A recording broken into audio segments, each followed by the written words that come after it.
Hey, how's it going guys? Holmes Draws here, welcome back to a brand new video, and it's so great to see all of you here again. So recently I decided to take a small short break from pencil drawings and black and white sketches. I just wanted to try something new, maybe paint. Most of you don't know this, but I actually did used to paint a lot until 2016 when I kind of shifted to black and white sketches. I just absolutely fell in love with pencil drawings and I kind of found my comfort zone. So I started feeling this need to kind of step out of that comfort zone and experiment with new things. So I started working on a new acrylic painting and I finished it last week. So this is my latest work and I really had a lot of fun making it. I learned a lot of things about painting and I learned new techniques. So a lot of people were asking about the different aspects of the painting. How do you make a human look realistic? What colours should you use for skin tone? How do you paint sunlight? And all of that stuff. So this is going to be a small tutorial sharing the things I learned, the small techniques I learned from doing this painting. And these techniques actually made a lot of difference in my work because my previous acrylic paintings were kind of mediocre, but I could really feel an improvement when I used these techniques. So let's jump right into it. So what is a base or a ground colour? It's basically a flat toned colour that you apply to the whole of the canvas before you start painting. Now it's kind of a bad idea to start directly painting on a white canvas because the white background is so in contrast to the colours that you're actually using that it kind of distorts your perception of the colours. Now when you apply a base or a ground colour, it gives you a kind of neutral background to work with, and in that way your eyes and your brain perceive colour much better. I usually use yellow ochre or shades of brown for my background or my base. You can use any kind of flat toned colour that you like. This really does make a difference in your paintings. So let's compare this painting that I did. I just painted it directly on a white canvas, and this is my painting when I started using a base. So you can see a real difference between those two, and I really recommend that you use this technique in your paintings. Layering is one of the most important things in painting. You can't achieve realism with 1 or 2 layers of paint. You have to build up multiple layers of colours and shades to get that three-dimensional feel in your paintings. So let's take the example of the trees in the background of my latest painting. So what I wanted to achieve is that feeling of sunlight filtering through the canopy of the trees. So had I just used just 1 layer or 2 layers of green, it wouldn't have that feeling of sun rays just filtering through or reflecting off the leaves. So there are multiple layers involved, and the first one is lemon yellow. The second is sap green mixed with a little bit of yellow.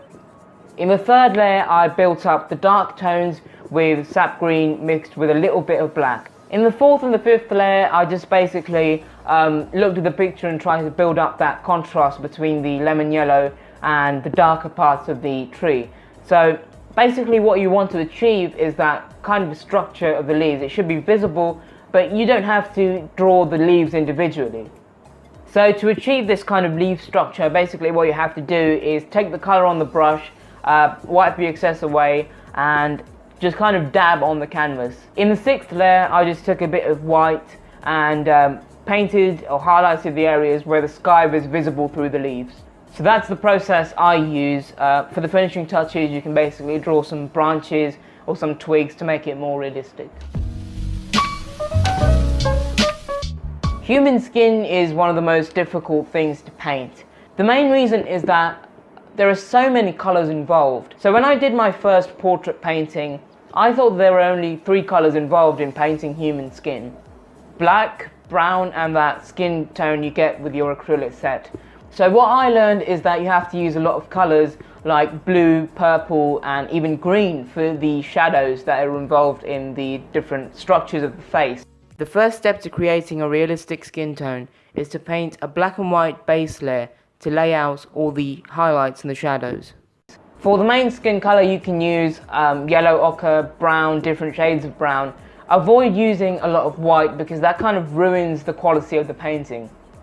When a coloured object is near the skin, the colour kind of reflects on skin tone, so you have to paint that as well, and that can really step up the realism of your painting.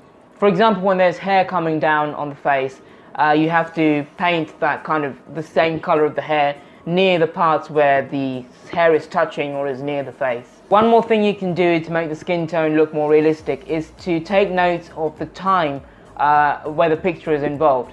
Basically, if the picture is taken near noon or evening, that color of the sun will reflect on the skin. For example, if the painting or the picture is in kind of a evening or noon, you can incorporate more yellows into the skin tone to get that feeling of the midday or evening sun. For the lips, I use burnt sienna, pink, and a little bit of red, also white for the highlights. You just have to take a 0 number brush and really go in with the details. Don't forget to paint the shadow under the bottom lip with burnt sienna or a darker shade of brown. That will really add to the realism of the face structure. Add highlights where the bones of the face are kind of protruding. For example, near the chin or the forehead or near the cheeks. If you want more detailed tutorials for the skin, I'll leave links in the description to videos I really found helpful. Depth of field is really important. Now, everyone knows that when you take a picture and a subject is dominating the frame, the camera focuses on that subject and blurs the background out. Now, it's kind of hard to achieve that depth of field in a painting, but all you have to do is kind of blur the outer lines of the objects in the background. Use a slightly bigger brush and leave the outer lines and the outer boundaries of the objects kind of obscure and blurred. Metallic objects reflect the surroundings, so it's really important to incorporate those reflections in your painting if you want a realistic effect. For example, let's take the vehicles in the background of the painting.